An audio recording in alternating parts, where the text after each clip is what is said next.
నమస్కారం city news కు స్వాగతం. ఇందిరమ్మ ఇండ్ల నిర్మాణ ప్రగతిలో రాష్ట్ర స్థాయిలో జిల్లాను మొదటి స్థానంలో నిలిపినందుకు జిల్లా కలెక్టర్ ఆశిష్ సాంగ్వాన్ను మరియు జిల్లా అధికార యంత్రాంగాన్ని అభినందించిన రాష్ట్ర హౌసింగ్ కార్పొరేషన్ సెక్రటరీ మరియు ఎండి విపి గౌతమ్ బుధవారం housing corporation MD V P Gautam Biknoor మండలం బసాపూర్ గ్రామంలో హౌసింగ్ అధికారులతో మరియు జిల్లా కలెక్టర్ ఆశిష్ సాంగ్వాన్తో కలిసి జిల్లాలోని బిక్నూరు మండల కేంద్రంలో ఫిల్టర్ రూప్ టెక్నాలజీ ద్వారా నిర్మిస్తున్న ఇందిరమ్మ మోడల్ హౌస్ను మరియు నిర్మాణంలో ఉన్న ఇందిరమ్మ ఇండ్ల నిర్మాణంను దోమకొండ మండలంలోని గొట్టిముక్కల గ్రామంలో నిర్మాణంలో ఉన్న ఇందిరమ్మ ఇండ్లను పరిశీలించి ఇందిరమ్మ ఇండ్ల నిర్మాణం సందర్భంగా ఇసుక సరఫరా బిల్లుల చెల్లింపు అంశాలపై లబ్ధిదారులతో మాట్లాడారు. లబ్ధిదారులకు ఎలాంటి ఇబ్బంది కలగకుండా ఉచితంగా ఇసుక సరఫరా అయ్యేలా చూడాలని, దశలవారీగా నిర్మాణం జరిగిన కొద్దీ బిల్లులు వెంటనే లబ్ధిదారులకు చెల్లించేలా చర్యలు తీసుకోవాలని అధికారులను ఆదేశించారు.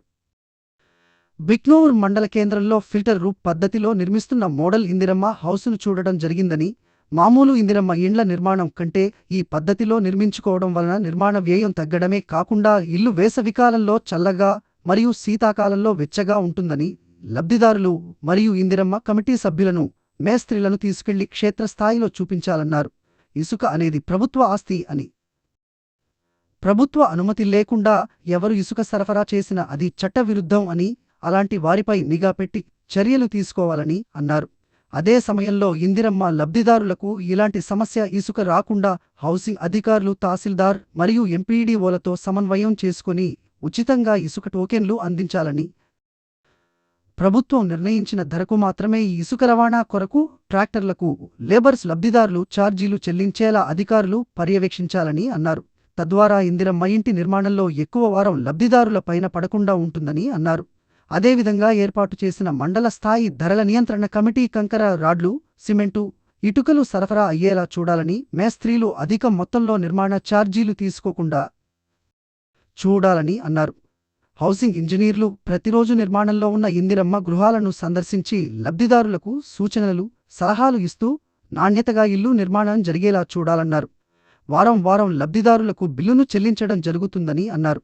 తెలంగాణ రాష్ట్రంలో మట్టి గట్టిగా ఉంటుందని, అన్ని ప్రాంతాలలో నిర్మాణానికి పిల్లర్స్ అవసరం లేవని అన్నారు. ప్లింత్ బీమ్ మాత్రమే వేసుకోవాలి తప్ప కాలమ్స్ మరియు పిల్లర్స్ వేసుకోవాలని, లబ్ధిదారులపై ఒత్తిడి తీసుకురావద్దని సూచించారు. ఇందిరమ్మ ఇండ్ల లబ్ధిదారులుగా అనర్హులు ఎంపిక అయితే వారు ఏ స్థాయిలో ఇల్లు నిర్మించుకున్న ఇంటి నిర్మాణం ఆపివేసి సంబంధిత అధికారిపై కఠిన చర్యలు తీసుకుంటామని అన్నారు. అలాగే పెండింగ్లో ఉన్న డబుల్ బెడ్రూమ్ ఇండ్ల సమస్యలను పరిష్కరించేందుకు జిల్లా అధికార యంత్రాంగం కృషి చేయాలని సూచించారు. జిల్లా వ్యాప్తంగా 12,090 లక్షంతో 11,883 ఇందిరమ్మ ఇండ్లు మంజూరు కాగా వాటిలో 5,721 ఇండ్లకు ముగ్గు పోసి ప్రారంభించడం జరిగింది. ఇప్పటి వరకు 2,182 ఇండ్లు బేస్మెంట్ లెవెల్ వరకు, 66 ఇండ్లు రూప్ లెవెల్ వరకు నిర్మాణం పూర్తికాగా 1 ఇల్లు నిర్మాణం పూర్తయింది. 2,111 ఇండ్లకు నిర్మాణ దశను బట్టి బిల్లులు చెల్లించడం జరిగింది. ఇట్టి కార్యక్రమంలో జిల్లా అధ్యక్షులు నరాల వెంకట్రెడ్డి, జిల్లా కార్యదర్శి ఎం నాగరాజు, జిల్లా కోశాధికారి ఎం దేవరాజు, ఉపాధ్యక్షులు లక్ష్మణ్, రాజ్యలక్ష్మి, ఎంసి పోచయ్య మరియు వెంకటేష్, సంయుక్త కార్యదర్శులు అబ్దుల్ ఖాదిర్ మరియు రాజమణి, కల్చరల్ సెక్రటరీ రాజ్ కుమార్ తదితరులు పాల్గొన్నారు.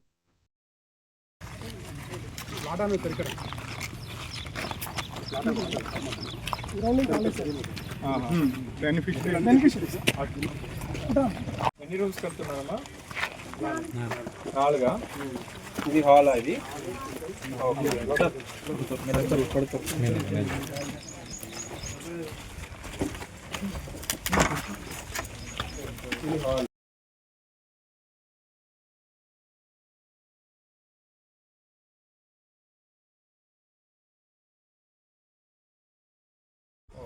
కొట్టేస్తే ఎన్ని రోజులు వస్తుంది?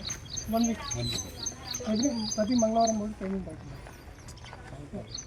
మీకు ఆధార్ ప్రకారం నేమ్ అప్డేట్ చేశారు. అవును సార్. నేమ్ ఏమైనా ఉండేది చెప్పండి. పాపయ్య గారు తేజ ఉండే సార్, కానీ అందులో లెటర్ స్టే ఉంది సార్. స్పెల్లింగ్ అది 1 డేలో అవుతుండే సార్ ఇంతకుముందు. ఇప్పుడు వారం 15 రోజులు వారం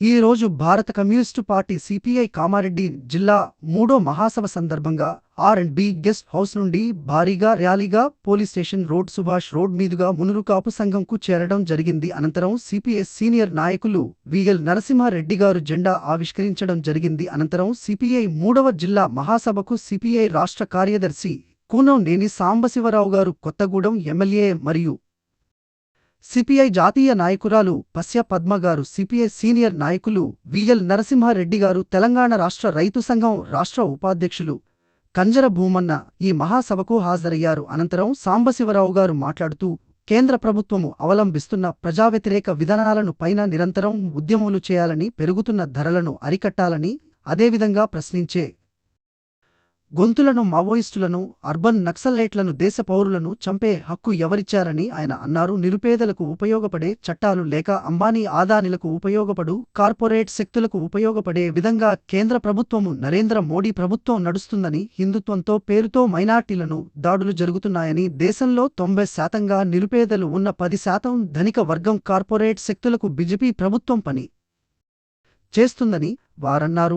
3 పూటలు తినడానికి ఇబ్బంది ఉన్న నిరుపేద ప్రజల కోసం కమ్యూనిస్టు పార్టీ పనిచేస్తుందని, అదేవిధంగా కేంద్ర ప్రభుత్వం ప్రజలకు ఇచ్చిన హామీలను 11 సంవత్సరాలు అవుతున్న ఇప్పటివరకు అమలు చేయలేదని, దేశాన్ని దోచుకుని విదేశాలకు పారిపోయిన వారిని ఇప్పటికీ బీజేపీ ప్రభుత్వం పట్టించుకోలేదని, మతం పేరుతో కేంద్రంలో బీజేపీ ప్రభుత్వం నడుస్తుందని, ఇప్పటికైనా ప్రజలకు ఇచ్చిన హామీలను అమలు చేయాలని, రాష్ట్ర ప్రభుత్వం ప్రజలకు ఇచ్చిన హామీలను, ఇందిరమ్మ ఇండ్లు, ఇళ్ల స్థలాలు, రైతుబంధు పెన్షన్లు, రైతు బీమా, రేషన్ కార్డులు కాంగ్రెస్ ప్రభుత్వం అమలు చేయాలని, పార్టీలకతీతంగా అందరికీ అందే విధంగా కాంగ్రెస్ ప్రభుత్వం రాష్ట్రంలో ఇచ్చిన హామీలను అమలు చేయాలని, లేకుంటే కేంద్ర రాష్ట్ర ప్రభుత్వాలకు వ్యతిరేకంగా ఉద్యమాలు నిర్వహిస్తామని ఆయన అన్నారు. పెరిగిన ధరలను కేంద్ర ప్రభుత్వం, రాష్ట్ర ప్రభుత్వం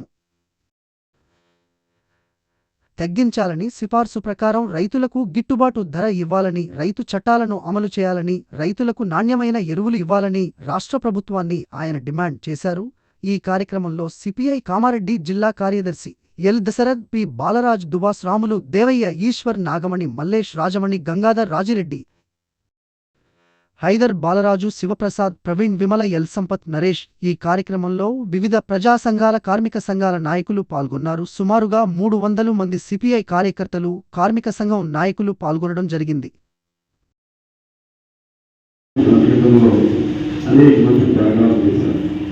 ఇప్పుడే చూసాం రంగాచార్య గారు, అదేవిధంగా నరసింహారెడ్డి గారు, నాన్నమామ గారు, గంగా ఇద్దరు చంపేశారు.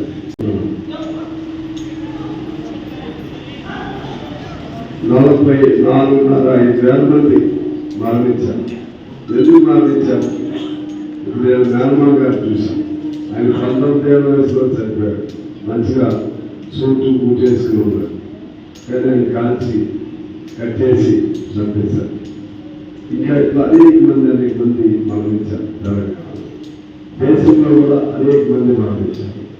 మీరు చరిత్ర తీసుకుంటే ఈ భారతదేశం కోసం, భారతదేశ స్వాతంత్రం కోసం, లేకపోతే వెళ్ళేవాడికి భూమి కావాలని, పేదవాడికి హక్కులు కావాలని, వ్యవసాయ కూలీలకు వ్యక్తి చాకరీ నుంచి బయటికి తీసుకురావాలని, భూస్వామ్య వ్యవస్థ పోవాలని, జమీందారులు, జాగీర్దారులు వారు పెట్టే బాధల నుంచి విముక్తి కావాలని, కర్మాగారాల్లో పనిచేసే కార్మికులకు 8 గంటల పని హక్కు కావాలని, ఇటువంటి అనేక అంశాలపైన భారతదేశంలో ఆనాడు పెద్ద ఉద్యమాలు చేశారు. అదేవిధంగా బ్రిటిష్ వారు వెళ్ళిపోవాలని, ఇక్కడ నిజామాబాద్ నుంచి విముక్తి కలగాలని. తెలంగాణ సమాజం కోసం తన జీవితాన్ని అంకితం చేసిన గొప్ప త్యాగశీలి ఆచార్య కొత్తపల్లి జయశంకర్ అని జిల్లా కలెక్టర్ ఆశిష్ సాంగ్వాన్ అన్నారు. ఆచార్య కొత్తపల్లి జయశంకర్ జయంతి సందర్భంగా బుధవారం కలెక్టరేట్ సమావేశ మందిరంలో అధికారికంగా నిర్వహించిన కార్యక్రమానికి జిల్లా కలెక్టర్ ముఖ్య అతిథిగా హాజరై ప్రొఫెసర్ జయశంకర్ చిత్రపటానికి పూలమాల వేసిన నివాళులర్పించారు. ఈ సందర్భంగా జిల్లా కలెక్టర్ మాట్లాడుతూ అన్ని రంగాలలో వెనుకబడిన తెలంగాణ సమాజాన్ని చైతన్యపరిచేందుకు ఆచార్య జయశంకర్ తన జీవితాన్ని అంకితం చేశారని అన్నారు. ముఖ్యంగా ఉన్నత విద్యావంతుడైన ఆయన తెలంగాణ సమాజానికి జరుగుతున్న అన్యాయాలను చూసి చెలించి అన్ని దశల తెలంగాణ ఉద్యమాలలో క్రియాశీలకంగా పాల్గొని తన రచనలు, ప్రసంగాల ద్వారా తెలంగాణ సమాజాన్ని తట్టిలేపి తెలంగాణ ప్రత్యేక రాష్ట్ర సాధన ఉద్యమానికి ఊపిరిపోశారన్నారు. కాకతీయ యూనివర్సిటీ వైస్ ఛాన్సలర్గా వేలాది మంది విద్యార్థులకు నాణ్యమైన విద్యను అందించి మార్గదర్శక నిలిచారని, ఆయన అడుగుజాడల్లో తెలంగాణ సమాజ అభివృద్ధికి అందరూ కృషి చేయాలని అన్నారు. ఈ కార్యక్రమంలో జిల్లా అదనపు కలెక్టర్ రెవెన్యూ విక్టర్, కలెక్టరేట్ ఏవో, జిల్లా అధికారులు, కలెక్టరేట్ సిబ్బంది, టీఎన్జీఓ, టీజీఓ నాయకులు, ప్రజలు తదితరులు పాల్గొన్నారు.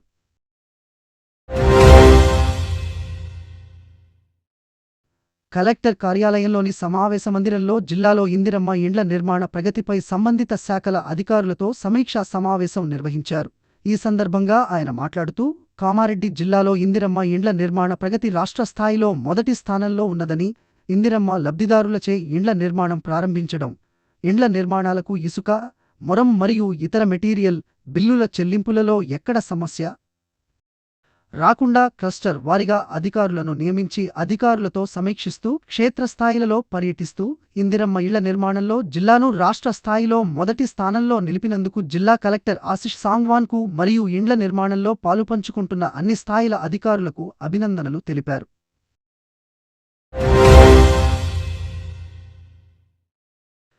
తెలంగాణ సిద్ధాంతకర్త తెలంగాణ రాష్ట్ర సాధననే పరమావధిగా తన జీవితాన్ని రాష్ట్ర సాధన కోసం అహర్నిశలు తపించి తెలంగాణకు ఉమ్మడి పాలనలో జరుగుతున్న నష్టాన్ని తెలంగాణ ప్రజలలో చైతన్యపరిచి తన జీవితానికి ఆది అంతం తెలంగాణ రాష్ట్ర సాధననే పరమావధిగా పనిచేసిన గౌరవశ్రీ ఆచార్య కొత్తపల్లి జయశంకర్ సార్ గారి జయంతి ఉత్సవాన్ని పురస్కరించుకుని టీఎన్జీఓస్ కామారెడ్డి జిల్లా శాఖ ఆధ్వర్యంలో టీఎన్జీఓస్ కామారెడ్డి జిల్లా శాఖ అధ్యక్షులు శ్రీ నరాల వెంకటరెడ్డి గారి అధ్యక్షతన కామారెడ్డి కేంద్రంలోని టీఎన్జీఓస్ కామారెడ్డి జిల్లా శాఖ భవనమునందు శ్రీ ఆచార్య కొత్తపల్లి జయశంకర్ సార్ గారి చిత్రపటంకు లమాలవేసి ఘన నివాళులు అర్పించడం జరిగినది.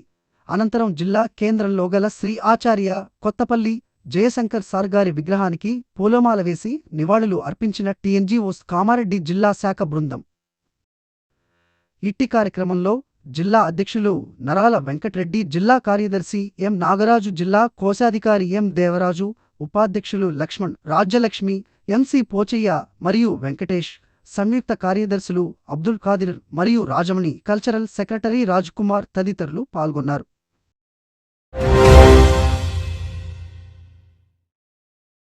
ఈ రోజు కామారెడ్డి మార్కెట్లో పసిడి ధరలు 10 గ్రాముల బంగారం 1,01,200 వెండి 1,180 రూపాయలు. ఇంతటితో ఈనాటి వార్తలు సమాప్తం. తిరిగి మళ్ళీ మరుసటి వార్తల్లో కలుసుకుందాం.